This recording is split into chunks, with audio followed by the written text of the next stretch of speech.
Hello बच्चों, तो कैसे हैं आप लोग।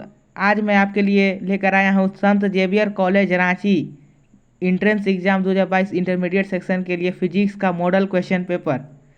तो चलिए बिना देरी किए हुए वीडियो को स्टार्ट करते हैं।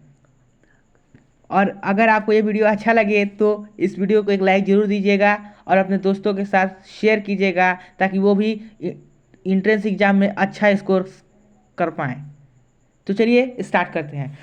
तो देखिए, हम सिर्फ एक मीडियम लेवल का क्वेश्चन सॉल्व करेंगे जो कि एक एवरेज क्वेश्चंस होंगे।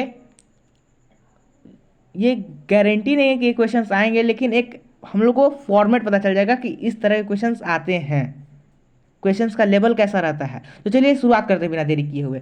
पहला क्वेश्चन यहाँ पर है, the image formed by a convex mirror is always. तो जो कॉन्वेक्स मिरर है वो इमेज कैसा बनाता है।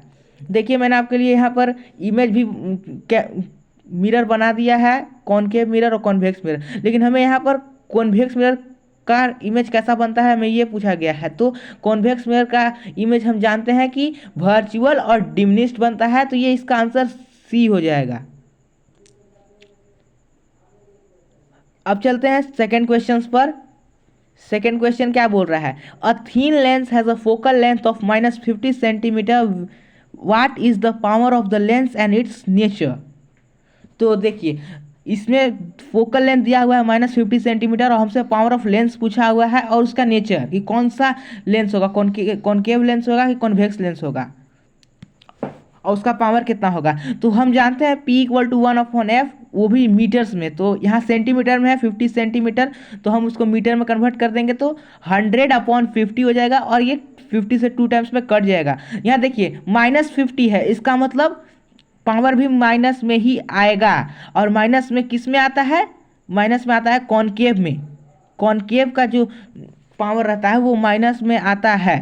देखिए, क्योंकि ये पहले वाले मिरर का फोटो पर देखें ध्यान से, तो ये देखिए मुंह इधर का खुला हुआ है दिस साइड, तो लेफ्ट तरफ खुला हुआ है, तो मतलब लेफ्ट में नेगेटिव, इसलिए इसका आंसर हो जाएगा कॉनकेव -2D।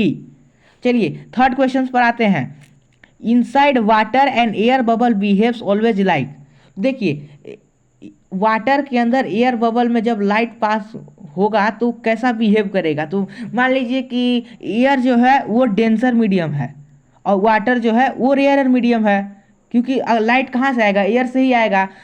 तो जब एयर से लाइट आएगा तो वो वाटर में जब इंटर करेगा मतलब वो डेंसर से रेयरर रेयरर रेयरर मीडियम में जाएगा। तो डेंसर से रेयरर में जाएगा तो क्या होता है, अवे द नॉर्मल। और अवे द नॉर्मल होगा तो इसका मतलब है कि वो लाइट को फैलाएगा, जमा नहीं करेगा, उसको फैला देगा, मतलब डाइवर्ज करेगा। और हम जानते हैं कि डाइवर्जिंग लेंस कौन सा है, होता है कॉनकेव लेंस। तो इसका आंसर ए हो जाएगा ये।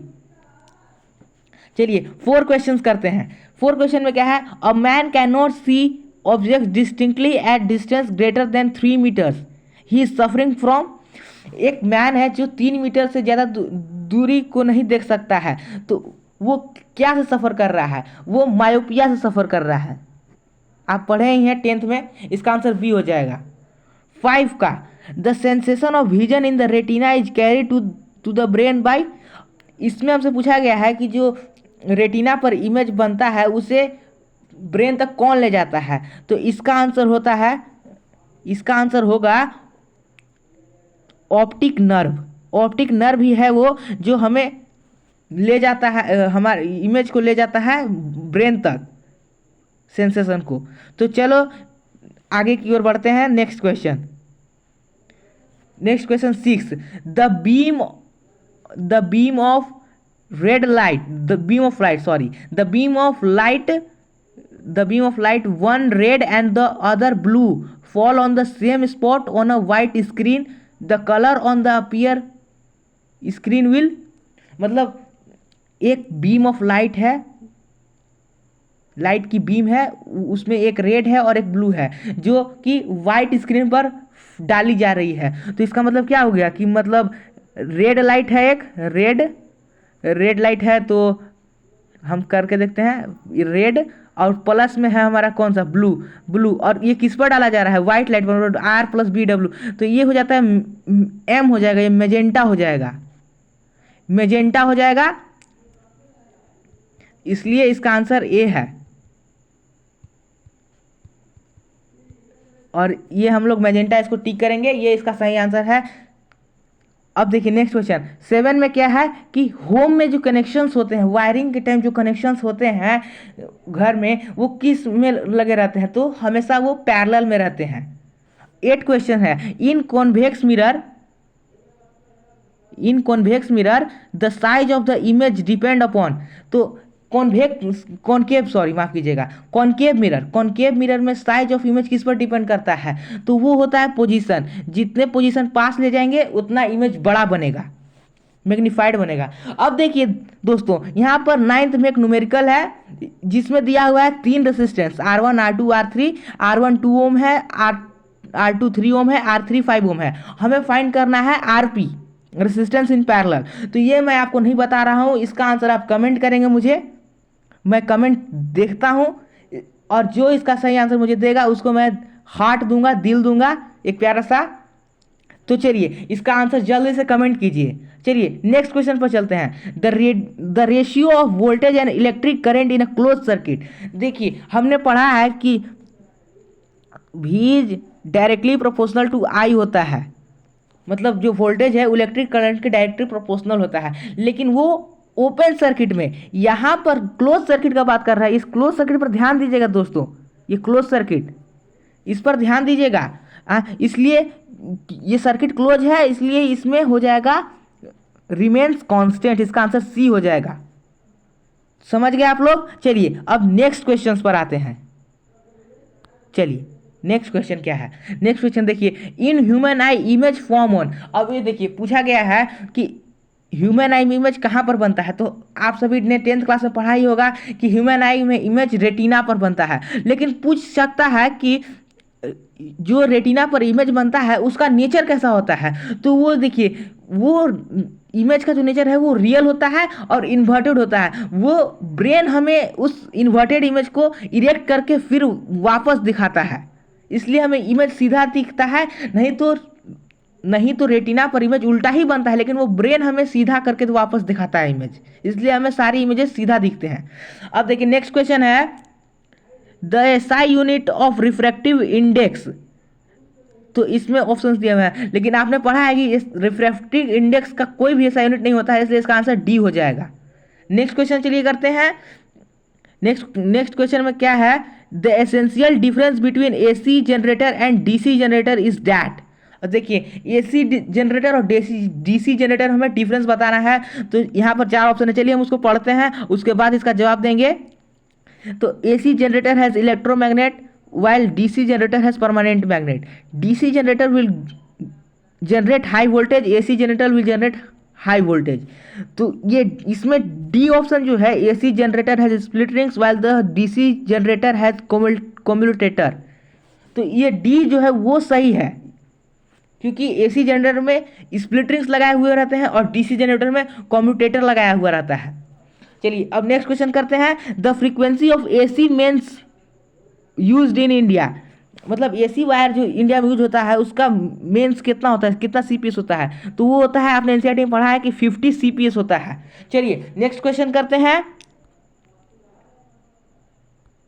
तो नेक्स्ट क्वेश्चन है, mirage is an example of. Mirage, तो मिराज जो है क्या का एग्जाम्पल है, पहले मिराज समझिए होता क्या है। रेगिस्तान में देखा है आपने कि चिलचिलाती गर्मी में हमें दूर पानी का प्रतिबिंब दिखाई देता है, लेकिन वो एक्चुअली होता नहीं है, जिसको हिंदी में हम लोग मृग तृष्णा कहते हैं, वही मिराज है। साइंस के लैंग्वेज में कहा जाए तो वो मिराज हुआ। और वो मिराज किसका उदाहरण है, तो मिराज क्यों होता है, मतलब साइंस के लैंग्वेज में कहा जाए तो मिराज होता है रिफ्रैक्शन ऑफ लाइट और टोटल इंटरनल रिफ्लेक्शन की वजह से। लेकिन यहाँ पर दोनों ऑप्शन है, लेकिन दोनों की वजह से होता है, इसलिए बोथ ए एंड बी सही होगा, सी नंबर करेक्ट है इसका। नेक्स्ट क्वेश्चन चलिए दोस्तों देखते हैं, which of the following property of proton can change while it move freely in a magnetic field. तो ये आपने पढ़ा है कि प्रोटॉन जो है जब मैग्नेटिक फील्ड में फ्रीली मूव करता है तो उसका सिर्फ मोमेंटम ऑफ वेलोसिटी ही बदलता है, इसके लिए इसका आंसर सी हो जाएगा। चलिए नेक्स्ट क्वेश्चन करते हैं। The phenomena of electromagnetic induction, the phenomena of electromagnetic induction is, तो देखिए इसमें the process of changing charging a body, तो इसका ऑप्शन जो है आप पढ़िए, लेकिन मैं आपको इसका आंसर बता देता हूँ। इसका आंसर होगा, इसका आंसर सी होगा, सी होगा इसका आंसर। देखिए producing induce current in a coil due to relative motion between magnetic and a coil, जब हम कॉइल के सामने एक मैग्नेट को हिलाते हैं, मैग्नेट को, तो उस कॉइल में करंट इंड्यूस होता है, मतलब उसमें प्रोड्यूस होता है करंट, लेकिन वो मैग्नेट को जैसे हुआ है इसलिए उसको इंड्यूस करते हैं, उसमें हम डालते हैं करंट को। अब चलिए नेक्स्ट क्वेश्चन पर आते हैं। A large amount of current passes through earth wire because earth wire का वेरी लो रेजिस्टेंस होता है, उसको करंट का विरोध करने का बहुत कम क्षमता होता है, इसलिए large amount of current earth wire से पास हो जाता है।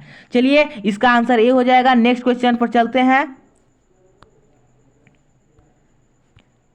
नेक्स्ट क्वेश्चन क्या है? Among the following electromagnetic waves which one has the highest energy, तो देखिए इसमें सबसे ज्यादा एनर्जी है होता है विजिबल लाइट वेव्स में, इसका आंसर डी होगा।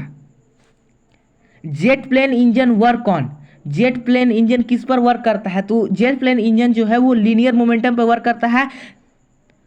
चलिए अब नेक्स्ट करते हैं।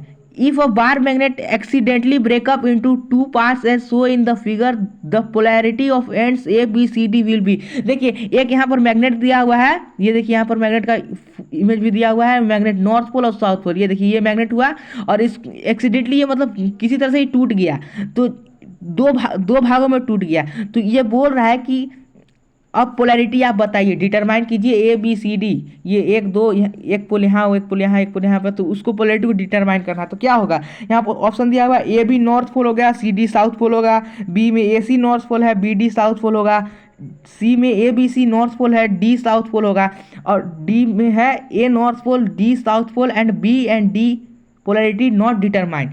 तो इसका आंसर जो हो जाएगा, इसका आंसर हो जाएगा ए जो है वो नॉर्थ पोल है और बी जो है उस साउथ पोल है, और सी जो है वो भी नॉर्थ पोल है और डी साउथ पोल है। वही हो जाता है, बस कितना भी छोटा हो उसमें दो नॉर्थ पोल हो, एक नॉर्थ पोल एक साउथ पोल होगा ही हर एक मैग्नेट में, वो चाहे कितना ही छोटा क्यों ना हो। इसलिए इसका आंसर बी सही है। बी नंबर माफ कीजिएगा, सी नहीं, बी नंबर इसका आंसर सही है। बी मारिए, बी। ए और सी जो है नॉर्थ पोल है और बी और डी जो है वो साउथ पोल है। मैंने आपको समझा दिया है। चलिए अब नेक्स्ट क्वेश्चन करते हैं, क्वेश्चन नंबर 22। क्वेश्चन नंबर 22 में क्या बोल रहा है दोस्तों? In compound microscope as compare to eyepiece objective lens has, मतलब जो कंपाउंड माइक्रोस्कोप में लेंस है वो आईपीस में जो लेंस है उसके कंपेरिजन में कैसा है? तो स्मॉल फोकल लेंथ होता है, इसका आंसर सी हो जाएगा। चलिए मुझे आप आंसर एक कमेंट कीजिए कि आई में कौन सा लेंस लगा रहता है, हमारे ह्यूमन आई में कौन सा लेंस लगा रहता है, ये आंसर आप कमेंट करेंगे मुझे। चलिए अब नेक्स्ट क्वेश्चन की ओर बढ़ते हैं। क्वेश्चन नंबर है 23। The heating element of an electric iron is made up of, मतलब जो हीटिंग एलिमेंट जो आयरन का रहता है, प्रेस जो हम लोग जिससे कपड़ा प्रेस करते हैं उसका जो हीटिंग एलिमेंट बना रहता है कॉइल, वो क्या चीज़ का बना रहता है? तो दोस्तों वो होता है निक्रोम का बना हुआ, नाइक्रोम। इसका आंसर बी हो जाएगा। अब देखिए नेक्स्ट क्वेश्चन 24 करते हैं। The main advantage of AC power transmission over DC power transmission over long distance, मतलब जो एसी पावर का डीसी पावर से क्या एडवांटेज है लॉन्ग डिस्टेंस के लिए, कि क्यों एसी पावर को प्रेफर किया जाता है जब हम लॉन्ग डिस्टेंस ट्रांसमिशन पावर करते हैं? तो देखिए इसका आंसर जो होगा ये हो जाएगा, क्योंकि AC transmitted without much loss of energy, AC जो है बिना एनर्जी लॉस किए हुए ट्रांसमिटेड हो जाता है डीसी के कंपैरिजन में, इसलिए इसका आंसर ए हो जाएगा। चलिए अब मैं आपको एक क्वेश्चन होमवर्क में देता हूं, आप मुझे इसका आंसर कमेंट करेंगे। ये देखिए 100 joule of heat is produce each second in a 4 ohm resistance, the potential difference across the resistor is, इसका आंसर आप मुझे कमेंट करेंगे, मैं कमेंट चेक करूंगा। Thanks for watching, hope you guys understand this video. अगर आपको ये video अच्छा लगा हो तो आप इस वीडियो को एक प्यारा सा लाइक करें, अपने दोस्तों के साथ शेयर करें ताकि वो भी एंट्रेंस एग्जाम में अच्छा कर सके। और चैनल को सब्सक्राइब जरूर कर लें, क्योंकि हमारे चैनल पे अभी संजीवन से रिलेटेड अभी कुछ देर बाद एक और वीडियो आएगी। आप जरूर से जरूर हमारे चैनल को सब्सक्राइब करें और ज़्यादा से ज़्यादा वीडियो को शेयर करें। और अगर आपको संजीवियर के एंट्रेंस एग्जाम के लिए ज़्यादा तैयारी करनी है तो हमारे चैनल पर प्लेलिस्ट बनाया हुआ है, उस पर हमने जीके से रिलेटेड संजीवियर एग्जाम से रिलेटेड के लिए जीके का वीडियो तैयार किया हुआ है, और ये हमने साइंस का कर दिया। Thank you for watching.